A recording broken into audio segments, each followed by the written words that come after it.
Bungkus, selamat malam. Selamat malam, Livi. Seluruh publik Indonesia kecewa melihat hasilnya. Keputusan wasit tadi malam 90+9, harusnya 90+6 itu peluit udah ditiup. Tapi gimana kita harus menyikapi laga tadi malam?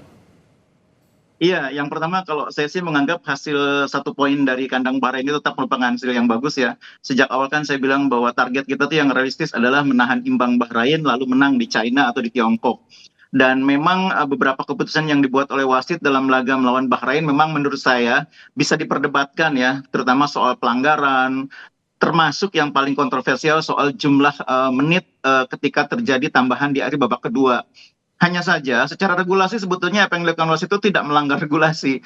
Karena wasit punya otoritas untuk menghitung berapa lama waktu yang terbuang dan kemudian dia kompensasikan. Jadi kalau yang digunakan adalah jarum atau jam yang kita gunakan sehari-hari, mungkin waktunya sudah lewat betul dari 6 menit. Tapi kalau stopwatch-nya wasit itu belum tentu, jangan-jangan memang baru 6 menit ya. Jadi itu adalah wilayah otoritas wasit yang harus kita hormati, meskipun memang sangat mengecewakan karena kita sudah bermain sangat bagus.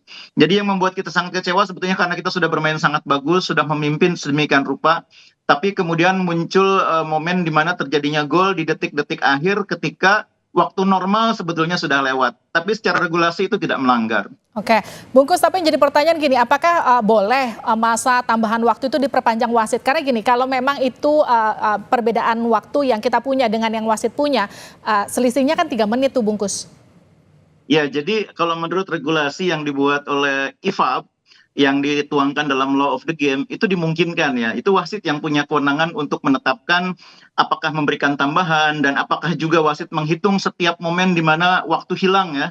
Karena semua dalam sepak bola modern saat ini, semua waktu yang hilang itu diperhitungkan dan kemudian ditambahkan. Nah, wasit mungkin punya argumen bahwa dia menghitung dengan cermat, meskipun memang kita tidak bisa dalam hal ini memastikan apakah benar, karena kan kita tidak melihat jamnya gitu ya.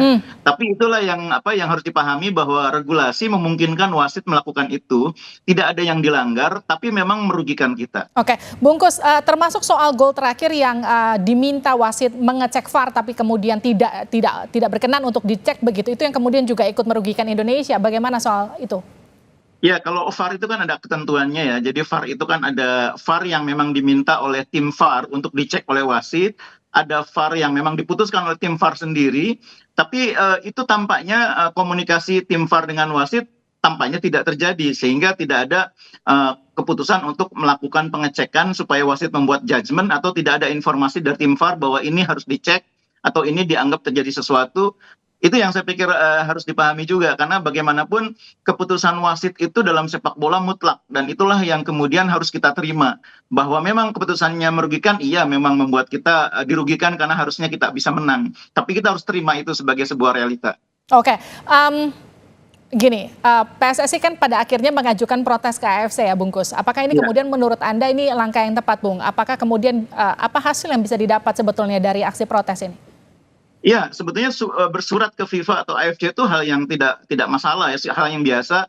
Kita menyampaikan bahwa dalam pertandingan itu ada hal-hal yang kita anggap merugikan, ada hal-hal yang kita anggap tidak sepantasnya terjadi. Kan bukan hanya soal kepemimpinan wasit, ada hal-hal lain juga kan. Dan itu saya pikir perlu disurati kepada FIFA dan AFC. Tapi tidak akan mengubah hasil akhir. Kita hanya mungkin akan mendapatkan catatan dari FIFA AFC bahwa wasit yang bersangkutan di laga-laga berikutnya diharapkan tidak lagi memimpin Indonesia karena punya rekam jejak yang tidak begitu bagus. Mungkin itu yang bisa kita dapat.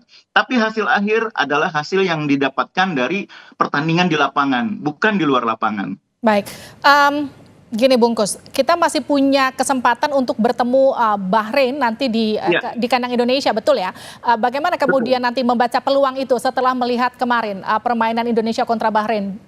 Nah, karena kita masih punya 7 pertandingan, sebetulnya kita harus mengalihkan energi kita ke sisa 7 pertandingan itu kalau saya. Sudah pertandingan kemarin itu buat saya sudah selesai. 1 poin sudahlah, alhamdulillah. Nah, sekarang fokusnya menurut saya yang paling penting adalah menang melawan Tiongkok di kandang Tiongkok. Karena itu pertandingan yang akan sangat penting, akan sangat menentukan peluang kita ke depannya. Jangan lupa, sesudah melawan Tiongkok itu bulan November kita akan 2 pertandingan home, dan itu dua-duanya laga berat, menghadapi Jepang, menghadapi Arab Saudi. Nah, kalau kalau kita menghadapi Jepang, Arab Saudi dengan bekal yang tidak begitu bagus, itu akan sedikit mengurangi kepercayaan diri pemain. Tapi kalau kita bisa mengalahkan Tiongkok di kandangnya dan kita mendapatkan tambahan 3 poin, saya percaya lawan Jepang, lawan Arab Saudi, pemain-pemain kita kepercayaan dirinya akan meningkat ketika bertanding menjamu Jepang dan Tiongkok. Dan dua laga itu sangat krusial. Mudah-mudahan lawan Tiongkok kita bisa menang, lalu lawan Jepang dan Arab Saudi di 2 laga berikutnya kita tidak kalah, sehingga poin kita menjadi 8. Nah ini kan kita mau bertemu Tiongkok, kalau Iya, koreksi saya kalau datanya salah ya Bungkus, ini kan iya. stadion tempat mereka bertanding itu akan ada di dataran tinggi. Cuaca begitu dan juga kondisi alam di sana kan mungkin saja tidak biasa dirasakan oleh pemain timnas kita. Bagaimana soal hal ini, Bung? Iya, saya pernah ke Qingdao ya, ke Qingdao tempat di mana akan digelar pertandingan itu dan menurut saya biasa aja, itu nggak terlalu luar biasa. Apalagi bagi pemain-pemain kita yang biasa main di Eropa, tidak ada hal yang luar biasa. Secara ini ya, secara iklim, secara temperatur nggak ada yang luar biasa. Bahwa memang bukan di ibu kota Cina, iya. Tapi kan hal biasa juga tidak bermain di ibu kota. Apalagi Qingdao itu kota besar. Benar-benar bandarnya besar, kemudian stadion sepak bolanya juga bagus. Menurut saya kita tidak boleh fokus ke hal-hal seperti itu, Oke. karena kita yang paling penting itu menghadapi China, seperti yang saya bilang tadi, menghadapi Tiongkok, kita fokus ke pertandingannya, bukan ke hal-hal di luar pertandingannya. Nah, mencuri 3 poin lawan Tiongkok, bagaimana kemudian strategi yang harus disiapkan oleh timnas kita nanti? Nah, saya sudah melihat sinyal yang positif ketika timnas kita main bagus di babak kedua ya. Dan saya pikir Coach Sintayong bisa menjadikan pertandingan babak kedua sebagai fondasi untuk menghadapi China nanti. China ini di atas kertas tidak sekuat Bahrain, tidak sekuat Arab Saudi atau bahkan Australia. Karena itu saya sih berharap dengan bekal hasil 3 imbang melawan 3 tim kuat ini, kita bisa menghadapi China ini tidak hanya dengan percaya diri, tapi juga dengan penampilan yang lebih baik. Satu lagi, kita juga harus mengurangi kesalahan-kesalahan terutama di menit-menit akhir pertandingan. Kita sudah sering sekali mengalami dalam pertandingan itu kita kebobolan di menit-menit akhir. Oke. Lawan Irak kita kebobolan di menit akhir. Lawan Australia kebobolan di menit akhir. Lawan Iran kebobolan di menit-menit akhir. Kalau kita bisa kurangi kebobolan-kebobolan di menit Nah, akhir itu, hasilnya mungkin berbeda. itu dia Bungkus. Kenapa kemudian Iya, yang terjadi dari para pemain kita dari kebobolan-kebobolan di menit akhir termasuk tadi malam? Meskipun sebetulnya secara waktu itu kita tidak setuju dengan waktunya, tapi kan faktanya kita tetap kebobolan di menit akhir. iya.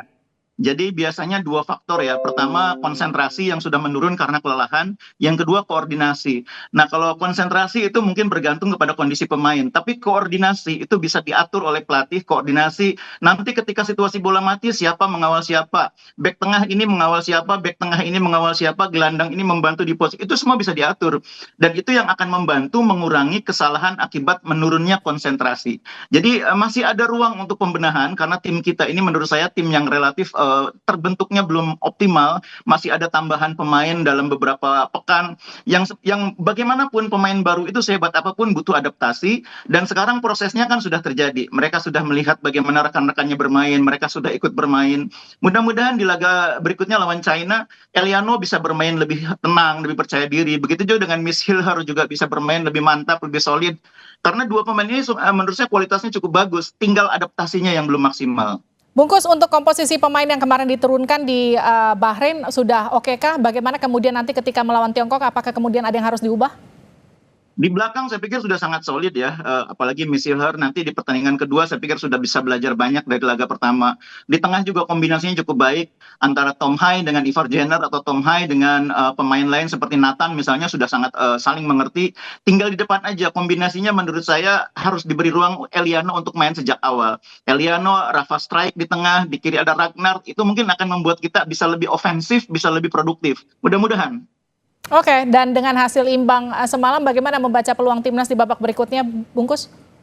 Kalau targetnya 15 poin dari Erick Thohir memang agak berat ya. Tapi kalau saya targetnya misalnya posisi ketiga atau keempat di akhir kualifikasi putaran ketiga ini, saya pikir masih mungkin. Cuma poinnya mungkin nggak nyampe 15. Mungkin 12 atau 13 sehingga kita lolos sebagai peringkat ketiga atau keempat menuju kualifikasi putaran keempat. Itu realistisnya. Tapi artinya Anda masih optimis bahwa kita akan lolos ke putaran selanjutnya ya? Saya akan selalu optimis.